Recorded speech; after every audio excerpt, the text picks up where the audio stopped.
या पर पचारि आपन प्रेरणा किए आपन बापा माँ कौन करते आपन ये बाबू तो कहीं इंटरेस्ट है पड़ी आसिले आपन से जगार रोते एठिकी कहीं आसिले आज पर्यंत आपन कर बहुत बड़ बड़ स्मृतिर कथा कहतु आगे कौन कर स्वप्न रखिंट ओडार अगणित उपस्थापक जो मैंने अच्छा से कौन प्रश्न ना रखी हिस्सा पिटा फर्माट कहीं उठू ना आज आम संगे अच्छा ओडिशार जने बहुत नामकरा डायरेक्टर तांको ना होउचे अमुक आसुते तांको भल लगे भल लगे भल लगे नहीं ठीक पर काई काई भल प्रेशर दरकार उपस्थापक को छाड़ी देले चैनल हे परिबो नाही आज आमे सेमती जने नामी उपस्थापक को तामाने मु जो काम करूची सेही काम करूथिबा एवं सुनाम अर्जन करिथिबा जने आंकर को जने उपस्थापक को आम कार्यक्रम को डाकिचु तांकर पूरा ना के जानतनी तांको संकेत ना रे से बहुत प्रसिद्ध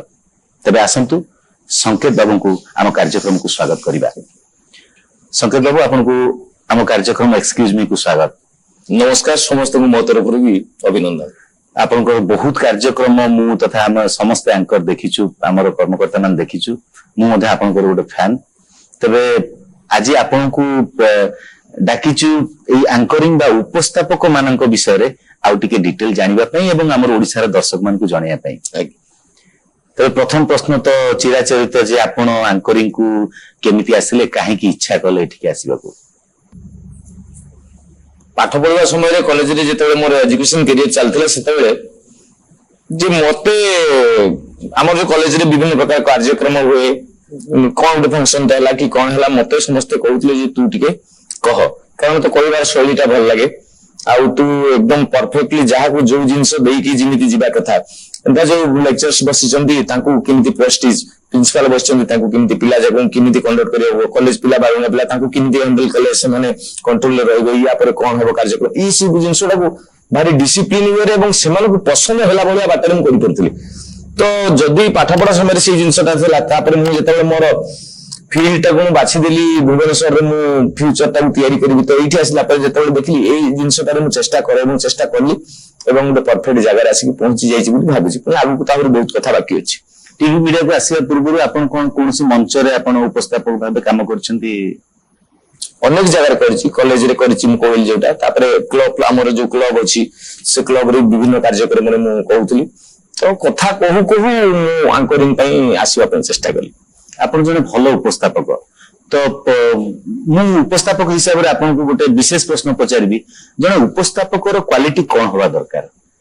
जहा कि समस्त मन को छुई परिबो या पर पचारि आपन प्रेरणा किए आपन बापा माँ कौन करते आपन ये बाबू तो कहीं इंटरेस्ट है पड़ी आसिले आपन से जगार रोते एठिकी कहीं आसिले आज पर्यंत आपन कर बहुत बड़ बड़ स्मृतिर कथा कहतु आगे कौन कर स्वप्न रखिंट ओडार अगणित उपस्थापक जो मैंने अच्छा से कौन प्रश्न ना रखी हिस्सा पिटा फर्माट कहीं उठू ना आसला माने गोटे दरमा दूची तरंग आपन को आसले गोटे ड्यूटी करिया कथा करदेले आपन ए लाइन की काहे आसले आपन को प्रेरणा किए आपन बापा माँ 14 पुरुष भीतर ये काम के करथले या ना अलग कथा किछ पचारिया एक्चुअली हम से कहछन जे तुम एतको काई काई गोटे तुम गोटे चैनल टे करछो लोक तुम हजार हजार दर्शक देखुछन ता भीतर किछ गोटे इनोवेटिव आईडिया पुरेगा जे गोटे किछ नुवा क्रिएटिव करबा नुवा क्रिएशन टे करबा जेमति लोक भल लागिवो से हिसाब पेटा फॉर्मेट कैमेरा ऑन एक्शन फगुनर फुल हाटरे तमे थिबो जसदार दळिदे आसुथिबो मेघपालिंकी रे जन्म फुटी जाउथिबो हळदिया फुलर बासना अलसी फुलर महमह बासना रे मो पाखरे बसिथिबो तमे जेटा आसीबो उडी गला एया नहीं तो हमहु जहा अरे जानो मोर कहवा कथा गोटे जानो कोन परिवर्तन शोटा आनो ये सब काम नु तुम भजन रे जा कहूच आधुनिक कहूच न्यूज कहला बेले से मो सहित गोटे इंटरव्यू कर ये मुझे आज बस कहूच काली जब किए बड़ सब्यसाची महापात्र लगे तुम या कह आप कहीं सिनेमा को बाछले आप फैमिली आगुरी किए सिनेमा करते साधु मेरे डाक पचार आप कहीं लाइन की आसे आउ ना गोटे लोक अनुसार प्रश्न अनुसार मुझे आजिका डेटर पिला मत कहीं पचार साहित्य साहित्य भगुनर फुल हाटरी आपन केबे प्रथम थर पे आसिले प्रेरणा की इंटरव्यू किमित करन आपण जानि नहीं मु जेति की जानि छी करछु आपन तो आपन भी जने उपस्थापक मु भी जने उपस्थापक इंटरव्यू मु ने उठो दबो माने आज आस आज मैं देखियो उठे नुवा जिंस मु देखै गले कि चाहे ନା ନା ନା ମୁଁ ଆପଣ ମୁଁ ଯୋଉ ଏପିସୋଡଟା ବର୍ତ୍ତମାନ ଆପଣ କରୁଥିଲେ ଏଇଟା ବଦଳେଇ ଦିଅନ୍ତୁ ଆଉ ଥରେ ଆପଣ ଏପିସୋଡ ମୋ ସାଙ୍ଗେ ଆଉ ଥରେ ମୁଁ ଏଟା କରିବି କିନ୍ତୁ ମୁଁ ଆପଣଙ୍କୁ ବର୍ତ୍ତମାନ କହିବି ଯେ କଣ ହବା ଦରକାର। ଆପଣଙ୍କର ବୟସ ବର୍ତ୍ତମାନ କେତେ? ମୋର 35। 35 ଆଉ କେବେ ଶିଖିବେ ଆପଣ? ଆଉ କେବେ ଶିଖିବେ? ଉପସ୍ଥାପନଟା କେବେ ଆପଣ ଶିଖିବେ? ଆସନ୍ତୁ ଏଇପଟକୁ ଆସ ମାନେ ମତେ ହଁ ଆସନ୍ତୁ ଆସନ୍ତୁ ମୁଁ ଆପଣ ଏଇଟା କାଟିଦିଅ ଏଇ ଶୋଟା ନିଅନ୍ତୁ ନାହିଁ ଯେ ମୁଁ ଏଇଟା କଲା ପରେ ଆଉ ଗୋଟେ ଅଲଗା ଜିନିଷ ନିଜ ବସୁ କ୍ୟାମେରା ଟୁ ଏଇ କ୍ୟାମେରା ମୋ ପାଖକୁ ଅନ୍ କର ଡିରେକ୍ଟର ଟିକେ ଆକ୍ସନ କହିବେ ଆପଣ ଆକ୍ସନ କହିବେ। ତରଙ୍ଗର ନୂଆ କାର୍ଯ୍ୟକ୍ରମ ଏକ୍ସକ୍ୟୁଜ ମି ରେ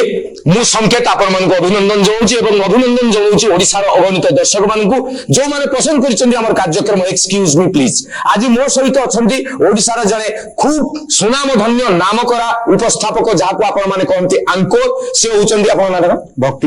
ପ୍ରସାଦ ମିଶ୍ର। ଆସନ୍ତୁ ତାଙ୍କ ସହିତ କିଛି ଗପସପ କରିବା କିଛି ଆଳାପ ଆଲୋଚନା କରିବା ଜାଣିବା ଉପସ୍ଥାପନା